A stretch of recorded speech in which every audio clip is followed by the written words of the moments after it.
Welcome everyone. Welcome to our fall seminar series, which is hosted by the Department of Politics and Economics. We forgathered for the third round of the term, and Eda Acara from İzmir Bakırçay University will be here with us today. Hocam, welcome again. And please let me repeat myself and express my personal thanks to you once again. We would like to have you in our campus, in our building, in different circumstances, but let's hope to come together after we all will get over the pandemic. Now, if you agree, I can introduce you to our attendants with a few words, and after that, you can begin. Shall we? Eda Acara is assistant professor in the Department of Geography at İzmir Bakırçay University. Previously, she worked in the Department of Sociology at Başkent University and also in the Urban Policy Planning and Local Governments program at Middle East Technical University.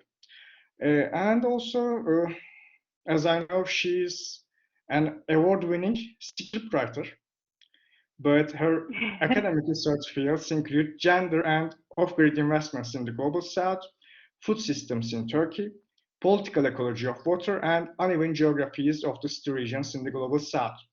And today, Professor Acara will make a presentation titled with "What kind of urban geography for what kind of environmental policy?" Okay, we are ready to listen. We can launch. All right, thank you so much. I almost forgot about winning the script writing contest, so thank you for reminding me of that. Thanks so much for having me. I'm actually very excited for this presentation because this presentation is partially is part of my dissertation, but I have been developing it for the last few years. And also I wrote a little bit about it in a book that we recently edited and will be published in November, hopefully before the end of November by Big University. So this is going to be the first time that I will be presenting this, so that's why I'm very excited. So the origin of the question I'm trying to, sorry about that, okay. The origin of the question is what kind of geography for what kind of public policy. And the first time it was mentioned was that in an essay by Dick Harvey, 1974, and I a little bit twisted it for my own means. But in that essay, David Harvey briefly examines spatiality of public policy by looking at how uneven spatial configurations play a vital role in the execution of public policy and how public policy changes particular social and economic geographies at various scales. Harvey argues that space is a fundamental part of the public policy design, and I think we have seen this idea in action during the pandemic, where not all countries, cities, and/or provinces were affected the same way by the health policies concerning COVID-19.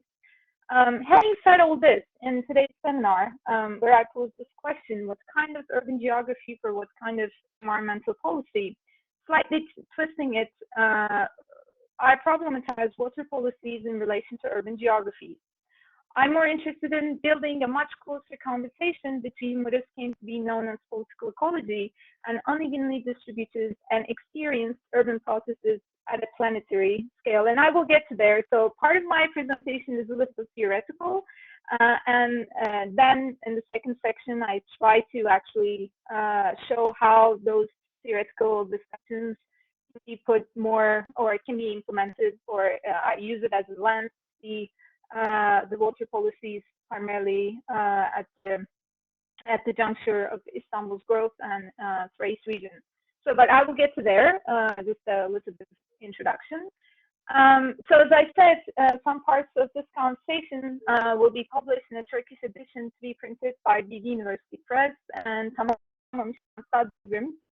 that's the name of the book, so that when it's published, you can you can maybe read some parts of it. And we were particularly, and this seminar is also very much inspired by Lafargue's seminal work, Urban Revolution. All right, so let's start. Society is completely urbanized. Lefebvre begins his book of Urban Revolution with this provocative sentence. In the urban sociology and geography classes I have given for several years at different universities, I can say that in the courses, the negative reactions to the assumption seems to be decreasing over years. So I usually start the class with this sentence. Let's say society is completely urbanized. And I used to get a lot of, what about the rural communities? What about rural spaces kind of reactions before? And now over the years, I realized that, there are more students who are actually thinking that every space is very much connected in an urban network. And of course, the everywhere has become, of course, having said that, there are also limitations to this, because everywhere has become urban only partially describes the urban condition that has multiplicity of forms, patterns, and with variegated demographic concentrations. In these classes that I teach, we problematize the non-urban. So I came to actually define it as non-urban rather than rural, and we can always debate about this. Here, non-urban stands for many different urban processes associated with the peri-urban, exurban, and suburban areas. One of the many issues that captures the student's attention would be how rentier economies interconnect the urban and non-urban economies, ecologies, and social lives. On the other hand, urban rent is not an abstract theoretical agenda for students who commute to say that's very much close to, it's almost like walking distance to Bakırçay University, where cotton fields around the university were rapidly replaced by housing development. The main reason for this rapid change is the lack of state dormitories for students and the spread of housing construction due to this lack. It's a situation that materializes in daily lives of students at Bakırçay University. So that's why I think, so that's why it's pretty much the sorry. Okay. Sorry, I just got the comment. I just got distracted, but I actually want to stay here for a little bit longer, if that's okay, before I pass on to the other slide. As the example shows, urbanization has been one of the most influential drivers of political and economic systems since 1980s. The contemporary environmental geography and global environmental policy literature gradually started to work with the importance of urbanization and its environmental consequences for environmental policy. In today's lecture, I would like to lay out the fundamental characteristics with regard to urban processes in the cities of the global south. That is hopefully useful in understanding them with respect to their ecological effects. Specifically, by using a case study from my own dissertation research in Turkey, I would like to illustrate how different urbanization moments shape river flows. Here, work with Lefebvre and Brenner and Schmidt's idea of urbanization today does occur at the planetary scale. In the first part of the presentation, I briefly introduced the theoretical framework. I focus on expanded urbanization of Istanbul via decentralization of industry to Thrace region, and particularly to Argon River Basin, by the help of the abundance of river flow and labor. Thus, I historicize how different resource use of the river flow coincided with three different urbanization moments. And in the last part, I reflect on what other questions and areas of research this new literature and my review of Thrace might generate.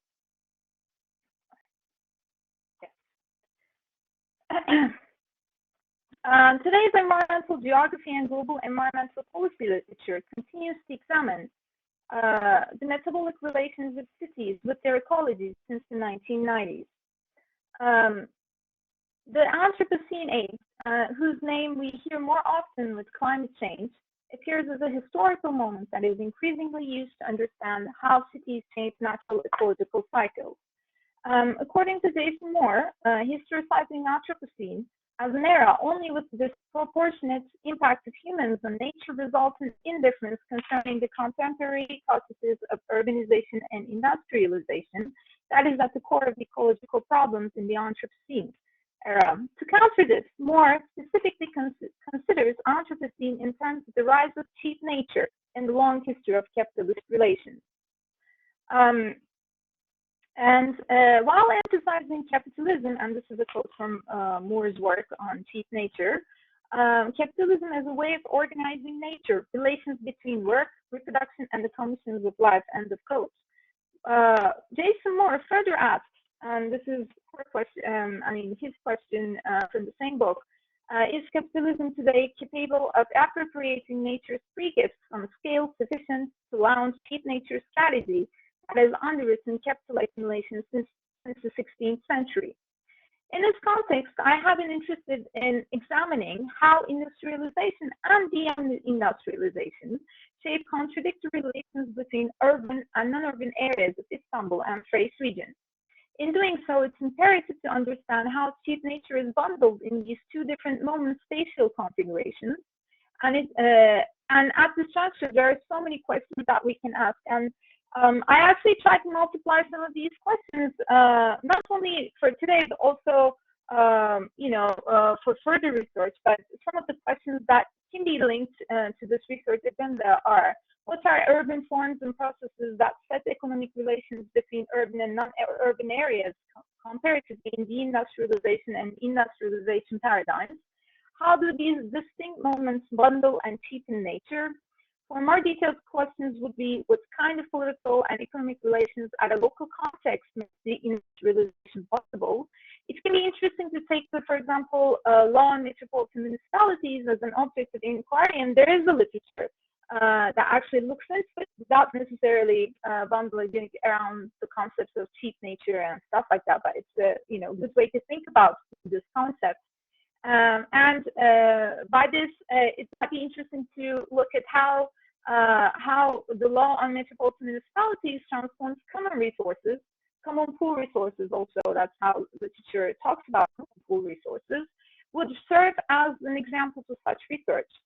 Another widely discussed topic on this agenda is depresentization. In this sense, we should take the new urban economies associated with suburbanization, construction of shopping malls or large marinas in relation to these transforming agrarian economies. These larger questions about urban and non-urban economies are inherently intertwined with social and governance questions. It's possible to find answers to some of these questions on a local scale, hopefully, under three main headings. Within the framework of the global southern urbanization literature, within which I actually contextualize the urbanization processes in Turkey. Also, another question would be why global south and why, contextualizing the case within the context of global south literature. I find relative parallels in between what I will present and what I have been reading in the literature in connection to global southern urbanization processes, and that's why I choose to actually contextualize it in that sense. So the literature on global, the literature on urbanization in the global south has three main actually emerging themes and arguments. The first one is growing informality in populated metropolises and in their hinterlands. Here with specific cases from Latin America, Veronica Gago emphasizes that financialization of daily life through increasing consumption goes in hand with the self-entrepreneurship to earn multiple incomes. And we have been seeing this in multiplicity of ways in Turkey as well. People get retired and then they still, for example, go on working, and also the share of household income in the context of this multiple incomes and self-entrepreneurship has been on the rise as well. So this is something I think is also a reality in Turkey as well that needs more further inquiry, I think. Abdülmalik Simon stresses on social and economic collaborations between the urban poor, where he refers to the notion of people as infrastructure, to the expanding inequality in the context of Africa. The second theme is the scholarship argues that the industrial paradigm has shifted and economies of the global south are now subjected to neo-extractivist relations of space and natural resources. Arbuleda, and he has a wonderful book on planetary mind, which I would really suggest if you're interested in, these arguments. He argues that there is an emerging mine urbanization nexus. Extractive resource economies collide with real estate frontiers. Similarly, Gago and Mezdadro argues for the expansion of the meaning of extractivism beyond raw materials and encompass financial, logistical, and extractivist urbanism. That is because neoliberalism is increasingly becoming extractivist in its logic and operations where debt and rent have emerged to be important sources of profit in the global South context. Here, extractivist urbanism does not only construct new urban frontiers, but also financial frontiers that intensify relations of exploitation and stratification. And lastly, increasing attention to ecological surplus, and this is something from Moore again, draws attention to the questions of value extraction rather than value creation in the contemporary urbanization processes and landscapes. Here, the argument is that profits capacities of the ecological surplus comes from the raw materials and unpaid labor in production and social reproduction spheres, and this relational capitalist capacity is a fundamental organizing principle of the society and nature relations. This grabbing is not in the form of appropriation, as this wasn't the case during the industrial paradigm, but it describes an appropriation that goes through the processes of leasing land, removing all kinds of labor and nature resources, including human resources, and leaving behind the polluted state of the land that was once leased. There are several examples. I think there can be several examples in Turkey as well, but the mining industry in South America, in which China undertakes extraction, takes place largely on leased land. Again, soybean farming in Argentina is similarly done away from the cities and on rental land. The labor and the nature that are in a sense grabbed, or you can say confiscated, define ecological abundance and determine the profit capacity of the extractive operation. Critical studies on rivers deal with ecological abundance and how it contributes to capital accumulation in the urbanization processes shaped around the industrial paradigm. Production of water flows requires this rain to be redrawn and transformed. And there are multiplicity of actually books about this. Eric Swingado, Castray and Brown, Watson Pete are some of the names, some of the political ecologists who are working on such themes. And production of water flows requires its rain to be redrawn and transformed, and this generates capital accumulation within which river flow to the center of accumulation. As they flow, however, they create their own social and political relations in addition to power positions and struggles over the governance of newly formed urban terrains and water management. We often think of water management as shaped by urban growth. However, the production of water flows, its direction, flow, distribution, quality, and price is key to urbanization processes. Today, building green infrastructure increasingly functions as a means of capital accumulation, just as a city's housing development sector. Transnational mega residential and industrial projects linking infrastructure and housing with a concern for environmental sustainability is a dramatically expanding sector in the global south. And one such example is Delhi's Mumbai Industrial Corridor. I don't know if you've heard about it, but it's fascinating to read about this because there is a rising emphasis on smart cities and industrial corridors in Turkey as well. So it's interesting to actually examine such experiences from different countries.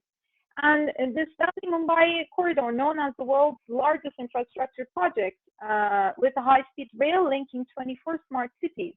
In an assessment by McKinsey, the project will result in this, what they call as distributed urbanization, the solution to urban sprawl. The construction of these 24 smart cities, which will house 590 million inhabitants in 2030, is seen as a tool to solve the problem of uneven spatial development in urban areas. According to Ghosh, who looks at such a mega project from a social sciences perspective, this distributed urbanization as a concept and practice is doomed to fail to provide affordable and sustainable housing for the poor.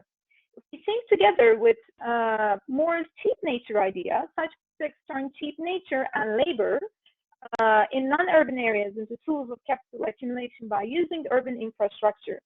Of course, in order to understand the transformation of urban infrastructure into an accumulation machine, it's necessary to consider urbanization rhythms proposed by Lefebvre. So this brings us back to how we can think about urbanization processes. Well, it's a process with complex cultural and economic dynamics that extends spatially beyond the city to non-urban areas. In this context, we should not think of cities as spaces that are united as a whole. In a contrast, the fact states that the city has been disintegrating since 19th century. And I find this striking because when you actually start thinking that way, everything falls into place as that cities actually grow by fragmentation and also disintegration, which also explains how it can build all kinds of different networks in between the city's urban core and its expansions in different forms. This period, which he calls the post-industrial city, is the period in which the implosion and explosion movements are experienced intensively for Lefebvre. The city concentrates in one place before it explodes outside of its core. Following Lefebvre, Brenner and Schmidt in 2015 argues that today's urbanization, which has assumed the planetary character, has three interrelated and constitutive moments. The first one is concentrated urbanization, the other one is expanded urbanization, and the third one is differential urbanization. Concentrated urbanization stands for spatial concentration of the population, means of production and consumption practices in urban centers. Urban renewal and transformation projects plan changes that increase the population density in city centers and metropolitan areas are the dominant manifestations of concentrated urbanization today. Expanding urbanization defines the unlimited spread and expansion of the city towards geographies outside the city for the raw material and energy resources, commodity and capital movements it needs. New transportation and infrastructure investments that give a great impetus to human and community mobility, zoning, housing speculations, constantly promoting growth based on real estate rents in the periphery of cities, new development corridors, suburbanization patterns, and satellite cities, which are endlessly encouraged for the continuity of resource flows and production-consumption relations are seen as striking forms of expanded urbanization. Finally, differential urbanization arises out of a dialectical relationship between concentrated, exploding inward, and expanded, exploding outward forms of urbanization.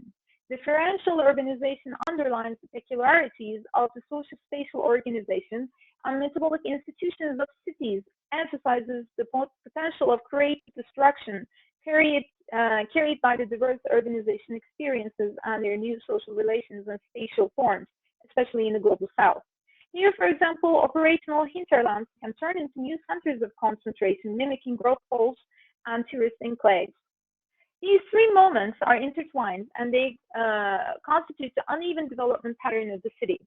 In recent years, there have been studies examining these moments as they appear in different southern cities. A series of production-oriented local, urban, and global changes, which started with squatting in the 1960s and shaped the growth of the cities like Istanbul, have been examined in terms of concentrated and expanded urbanization processes. In addition, the centers that emerged the issue of resource extraction, called operational landscapes, and that were functionalized to meet some of the needs of concentrated city, began to be considered as a part of the expanded urbanization. As I mentioned earlier, mining-related urbanization shows that operational landscapes are increasingly being connected not only to the nearest city, but also to international cities through transnational networks. So you see, cities are not only networks in close proximity to other cities, but for example, when you look at how trash is disposed in different countries and how different cities trash is disposed in different cities, you can build also transnational networks across these cities. And we actually, in the book that I have mentioned, there's also one beautiful piece by Bakırçay that examines how waste is actually linked different cities in a transnational network structure. Examining transformations of the hinterlands, which are gradually disappearing from the urbanization literature as a concept, interrelationship between non-urban places and the city constitutes another beginning in terms of seeing the unequal ecologies in different moments of planetary urbanization. While writing my thesis, of course, the literature wasn't that developed, but I mostly questioned how the urban development of Istanbul has transformed the race region since 1960s. And as a source of capital accumulation, I focused on natural resources, especially water resources, outside the city of Istanbul. In this context, I questioned what kind of economic visions and policies make possible the commodification of large watersheds. And these inquiries are necessary to understand the growth of Istanbul and its interconnectedness to the Argon River Basin and sub-region of Thrace. A little bit of a background about, the Argon River Basin is the next section for those who need more. It's rather popular these days. The Argon River discharge has been very popular in a negative way because we heard about the algae and mucilage problem in the Marmara region, Marmara Sea.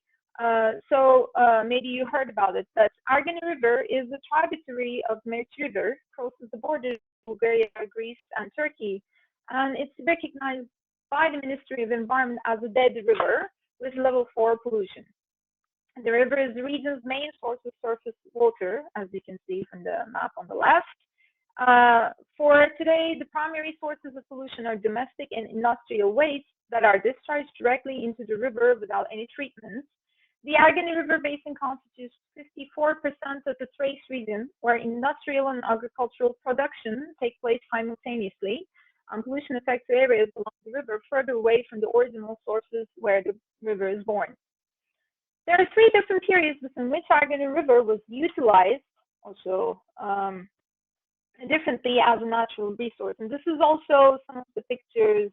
This is where it was, it's born, and the picture on the left is somewhere close to Çorlu, Karamusul village. It's along, the village is constructed just along the riverbed. And they're still doing agriculture, but the population has decreased to 300 now. So it's a depopulated village, but still you can see the pollution. And I think they're 90 kilometers away from the source. So this flows, the river flows through Çorlu and Tarkisköy, mainly through Çorlu, and then reaches to Karamusul village. And it's totally polluted. So Argon River, so I was talking about, again, this is some of the pollution pictures. So there are 3 periods into which Argon River was differently utilized as a natural resource in connection to urbanization processes. These periods are in between 1960 to 1980, and in between 1980 to 2000 and after 2000. And especially in the post-1980 period, decentralization of Istanbul's industry-located Thrace region as a tactical region. During this time frame, the Argon River Basin was an important ecological resource for the region and for the industry of Istanbul, both because of its logistical location between Europe and Istanbul, and because it provides necessary water for industry and agriculture. After 2000, the Argon Basin was largely used for producing drinking water of Istanbul, and water pollution due to mineral and exploration and extraction activities, especially stone pits and specifically marbles, as in the site of concern, has also increased. We know that the water resources in the Argon River Basin between 1960 and 1980 were used mostly for agriculture and animal production, especially fruit, vegetable, and meat production, which is carried out together with sunflower agriculture and sent to Istanbul by train, with characteristics of the period. During this period, also small producers sold milk to dairy industry institutions, affiliated to the Ministry of Agriculture and Welfare fairs and marketing their products mostly through village cooperatives. And I wrote about this in a piece in 2018 if you're interested. We learned from a report written in 1968 that small production was common in this period, describing what added value would help production if the latter, tanning in specific, and textiles, mainly dyeing industry, which remain in the city of Istanbul, were moved to trade. So OECD was already researching about decentralization of Istanbul's industry during the end of 1960s. The abundance factors noted in the report were, firstly, the surplus in the rural population, and secondly, the abundance in natural water resources. Added to all this is the proximity of Thrace to Europe. However, the fact that Bosphorus Bridge has not yet been built and some border problems between Greece and Bulgaria seem to have prevented a strong and stimulating industrial transport strategy. It's possible to trace the origins of industrial relocation started in the 1990s to 1960s. The emergence of cheap nature and cheap labor in Thrace coincides with the period when a new location for Istanbul's inner city industry was sought. Here, not only the low input costs in terms of production, but also the ease of delivery of the produced goods to European and Istanbul markets provides Thrace with a significant competitive advantage. More emphasizes that the production and consumption of cheap food that will feed cheap nature and cheap labor is essential for the permanence of capital accumulation. He adds that for this, a productivity revolution must take place. This productivity revolution is a technological development that increase agricultural productivity for centuries, and especially the forms that aim to maximize yield and monoculture. And the most famous example is the plantations, obviously, here, that he elaborates on this. The fact that agricultural production can be done in Thrace is key importance in terms of industrial site selection in the 1990s. Organized industrial zones as places where efficiency is tried to be maximized, economies of scale become localized, almost embody the idea of efficiency based on space and the use of production inputs, including the mobilization of natural resources. So I argue that the productivity revolution was mainly carried out by the organized industrial zones here. The 1968 report states that the industrial production in Thrace was dispersed in small towns, and that this dispersed industry was shaped by the investments of the landowners driving income from agriculture. Although this situation brings balance on a regional basis, it's emphasized that it doesn't provide competition and profit increase. This report, which also presents data on the pre-1960 industry of Thrace, emphasizes that the relocation of Istanbul's industry to Thrace is almost inevitable due to reasons such as higher wages in Istanbul and more intense housing problems as a result of the industry staying in the city. Until 1982, most of Turkey's industrial activities, especially state enterprises, were in Anatolian cities such as Ankara, Antalya, Adana, and Izmir.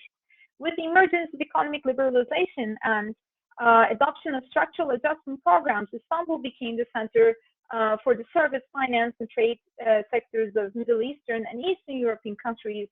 And in the early 1960s, the process of moving the industry out of the city came to the fore in order to provide more space for consumption areas within Istanbul. This spatial policy aimed at decentralized Istanbul's industry accelerated in the 1990s, especially in export-oriented trade, due to regional investment incentives. The relocation process of Istanbul's industry transformed Thrace into a site of expansion, mainly for Istanbul's urban needs.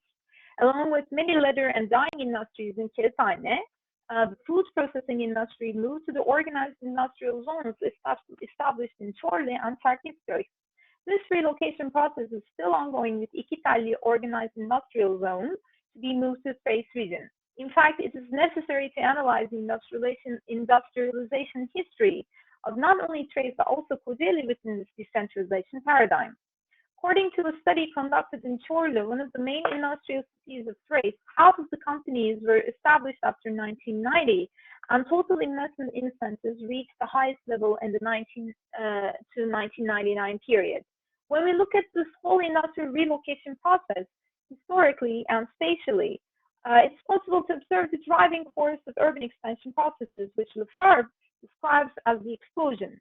This form of expanded urbanization has been realized thanks to cheap nature, both cheap natural resources and cheap labor possibilities in trade. Monitoring the uneven geographies created by expanded urbanization in the context of the use of natural resources makes both waste management and injustices in the distribution of infrastructures that enable urbanization to become visible. Moreover, following such infrastructure distribution shows that the contradictions between the expanded city Istanbul and concentrated city Istanbul increased after 2000. Especially during this period, drinking water had to be produced from the water resources of Thrace and Kocaeli in order to cope with the drinking water shortages in Istanbul. 57% of the water transfer to Istanbul in this period consists of these resources, and Thrace's share in this is 14%. Istanbul's total water dependence on different regions has increased from 47% to 57% between 2009 and 2016. Water transfers to Istanbul have been criticized by both professionals and non-governmental organizations for their negative effects on the communities where the transfers takes place. And Ilham Akın's work about water transfers is a way to also consult. It's a good literature. She has good literature on that. And for example, excessive water transfer from two reservoirs in 2014 resulted in loss of income for fishing activities in some counties with Thrace, especially the northern parts of Thrace. 7 small reservoir dams built on Istanbul creeks in Eda river basin protected under Ramsar Convention have been causing protests since 2010. In the expanded urban geographies of Istanbul after 2000, we see that there are also tendencies towards differentiated geographies. More recent interventions in the hydrological cycle after 2010 are beginning to include the production of water geographies as a source of urban rent on the peripheries of Istanbul metropolitan area. Kanal Istanbul, which is perhaps the most extreme example of this trend, aims to reevaluate drinking water basins for urban and logistics profit purposes. The Marmara Ring project, which forms the infrastructure of this trend and connects all Marmara coastal regions with highways and bridges, trigger changes in housing and land prices, especially on the Thrace coast, with the expansion of the secondary housing industry. In addition to the differentiated geographies, the issue that needs to be followed more closely in the future is the mining sector, as you see, which is increasingly heading towards the important protected areas of Thrace. I can also elaborate more after I finish, after I'm all done. But as you see on the right, I don't know if I can actually, maybe I can. Oh, okay. So you can see on the right, this is Kırklareli's map for potential mining zones, and also places where active mining is being done are also pinned out in the Kırklareli map. And you can also see different mines that are extracted. And one of the reasons why some of the communities were protesting, the reason why I put Kırklareli is because Kırklareli is the place these extractions seem to be concentrated because of the water reservoirs that are present in the county. Because mining, for those who doesn't know, mining industry also uses a lot of water reservoirs in order to actually carry out their operations. So that's why, as you can see, there is a concentration of extraction in the right side of the map. Of course, Thrace region is not the only place where marble is extracted, but I wanted to pull this out as well, the map on the left, where there are other places where marble extraction and extractive urbanisms are emerging in such geographies. And it would be interesting to look at how this extraction actually, not only marble, but I'm pointing at marble because marble is one of the stones that we kind of, Turkey actually extracts and trades It's an international in international markets at the highest among the other minerals. So that's why I'm pulling out marble here. So it's interesting to see and connect these different mines and what kind of actual economies and urbanisms they generate would be another key issue to maybe look at. Differentiated geographies, the issue that needs to be followed more closely in the future is, again, as I said, mining sector, which increasingly heading towards important protected areas. And these resource extraction activities, especially directed towards the inner regions and mountainous areas with raised, mostly yıldız dağları, continue to be an important research topic in terms of explaining the contradictions between expanded and differentiated urbanization processes. As concluding remarks, I tried to show how different urbanization phases use river flows. In fact, the case example gives us a lot of insight into the uneven spatial and ecological development of large cities and metropolitan areas. The political ecology of global south urbanization shows us that the toxic environments and other environmental disasters that result from the use of unsafe production technologies are not accidental. And comparing how all these turn into rents and reshape the urbanization moments are important research areas that needs to be included in research about global environmental policy or national and local environmental policies. The urbanization moments that I dwell in this presentation is closely connected to the labor regimes as well. And I know that there has been some research agenda about this, but here are some of the questions that might be, that can be considered for future research. How does decentralization further change labor regimes and household livelihoods? How does decentralization impact public lives and infrastructures of communities? There are also questions that we need to tackle in the context of planetary urbanization in the global south. So I will just leave there with questions. I started out with questions and I'm finishing it with questions, but so I'll just leave it there for your comments and remarks. Thank you so much. Thank you, Hocam. Now we can spare some time, as you said, for questions. Is there any?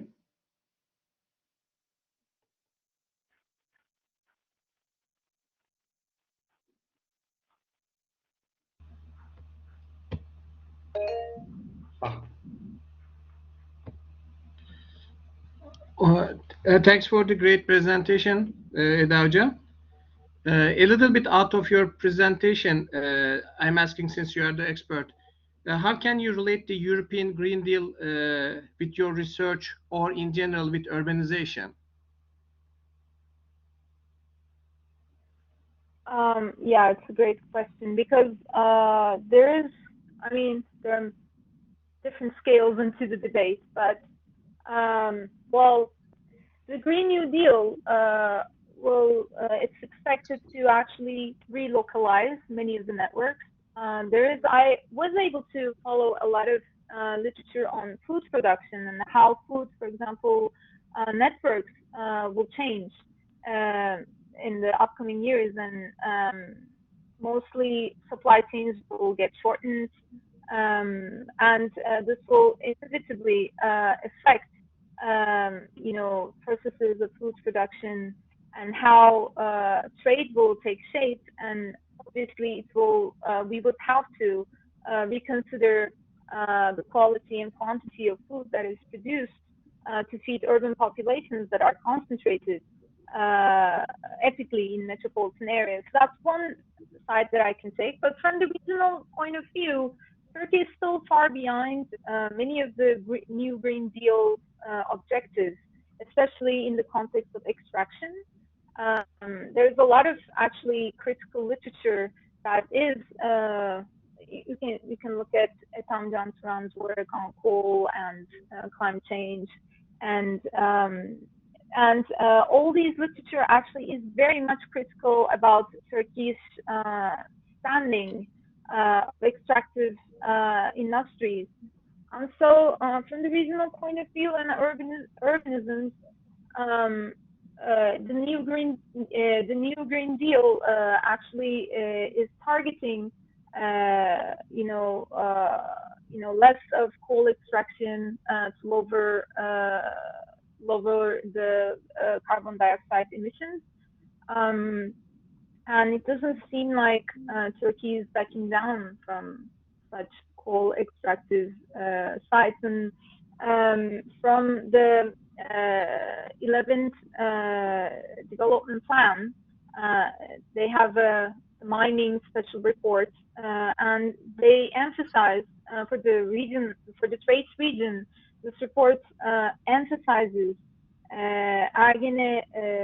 the coal mines that are existing, or coal mine potentials existing in Thrace region, which is kind of worrying because it seems like there can be some plans to extract those coal mines in the future. And interesting enough, in the 1968 report that I was referring to, they're also talking about these coal mines, but they say that it's because it's a very polluting industry, and the quality of the coal that will be extracted from the region does not necessarily suffice the value that it will generate both environmentally and in the economic markets will not suffice each other, and that's why they were actually recommending it to stay as it is. And now it seems like 40 years after, we're trying to, it seems like Turkey will try to extract, or there can be some plans to. I'm not saying they will extract it. I mean, I didn't read anything like that. But in the plan, it seems like these coal reserves are, brought attention, are brought front in the report. So in that sense, I think regional-wise, it seems like Green New Deal will not really change. At least I'm not foreseeing at this moment that it's going to change anything for Turkey. Because of the coal extraction policies that has been going on in Turkey. I don't know if this was a very pessimistic answer on my side, but at a regional level, I'm not really sure if it's, it will have any effect. Okay, thank you. Thanks for your answer.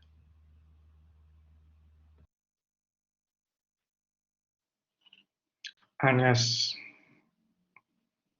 anyone else? I think it's all. Hocam, thank you again. It was really enlightening for us, and it will be enlightening for the ones who will watch this session after today. And also, if they will have any question, they can contact you via your mail. So I can. Thank you so much for having me.